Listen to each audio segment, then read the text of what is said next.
गुरुशिवाय परमार्थ नाही हे खरे, पण गुरु करण्याच्या प्रयत्नात जर का एखाद्या भोंदूशी गाठ पडली तर प्रपंच आणि परमार्थ दोन्हीचा विचका होतो. तेव्हा गुरु न करता भागेल का? गुरु करावाच, तर सद्गुरू कसा ओळखावा? उत्तर श्री गोंदवलेकर महाराजांचे. लग्नानंतर पहिल्याच बाळंतपणात काही बायका दगावतात, म्हणून लग्न करायचे कोणी सोडून दिले आहे का?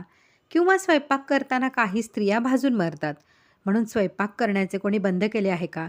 तसे एखाद्या वेळी भोंदूशी गाठ पडली म्हणून गुरु करायचाच नाही असा विचार मनात आणू नये. मुख्य असे पाहावे की आपल्या प्रपंचात आपल्याला भगवंताची गरज आहे का?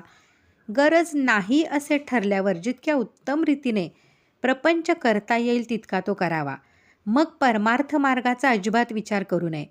पण भगवंताशिवाय आपल्याला शाश्वत सुख मिळणार नाही अशी जर खात्री झाली तर आपल्या आवडत्या दैवतेची तसबीर समोर ठेवून तिच्या नामाचा जप सुरू करावा. नंतर मला भगवंत भेटावा ही उत्कट तळमळ लागेल. ती लागल्यावर सद्गुरू आपला शोध करीत आपल्या घरी येतील व आपले काम होईल.